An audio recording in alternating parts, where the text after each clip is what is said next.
Bonjour, glaçant, nous dit Libération. Glaçant ce document que se sont procurés le journal et la radio internationale RFI qui détaille la stratégie d'AQMI dans le nord du Mali et le Sahel avant l'intervention de l'armée française. Les 80 pages ont été trouvées par les deux rédactions à Tombouctou et le visage de l'organisation y apparaît pas tout à fait comme on l'imaginait. L'organisation terroriste n'est pas composée seulement d'illettrés vivant de rançons, de trafic d'armes et de drogue, c'est aussi une organisation structurée capable d'avoir un vrai projet politique. Ce qui saute aux yeux, nous dit Libé, c'est le primat du politique sur le religieux. Ce document donne à voir pour la première fois la volonté d'AQMI de gouverner un territoire comme un labo politique. Les Roms ont la parole ce lundi dans la presse au lendemain de la Roma Pride, la marche des fiertés de la communauté en Europe.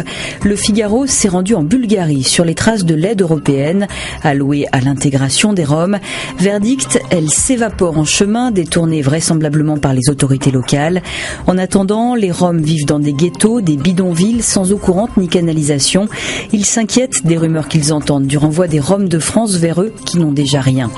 Pour entendre ces derniers, les Roms de France, il faut ouvrir le monde. Le journal donne la parole à des familles à Poitiers et à Croutelle dans la Vienne. Elles parlent de leur désir de s'intégrer et du climat qui se dégrade, des menaces du voisinage, des gens qui ont changé.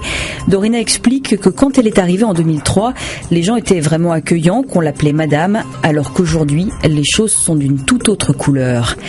On le sait déjà, le sort des Roms est un thème de campagne à l'approche des élections européennes et municipales. À mesure que l'échéance approche, la politique prend une large place dans les journaux. Le Parisien aujourd'hui en France dresse Marine Le Pen et Manuel Valls face à face. Le Figaro raconte le dernier symbole trouvé par la présidente du Front National. Elle s'est rendue ce week-end à Brachet, village de 65 âmes, qui symbolise pour elle la France des oubliés. Et cette France a voté pour son parti à 72% lors de la dernière présidentielle. Pendant ce temps à Montpellier, ville où la gauche est ultra majoritaire, les prétendants socialistes à la mairie se livrent à une bataille pas très reluisante, nous dit Libé, avec une lutte de réseau et des soupçons de fraude. Une primaire aura lieu jeudi. Y a-t-il un lien de cause à effet avec ces débats politiques ? Toujours est-il que 59% des Français estiment que le racisme augmente selon un sondage commandé par la LICRA et publié par Le Parisien aujourd'hui en France. L'organisation voulait faire le point 30 ans après les premières marches pour l'égalité.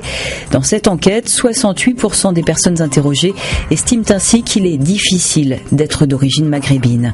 On termine avec ce dessin publié dans Le Monde en écho avec toute cette actualité. Bonne lecture et à demain.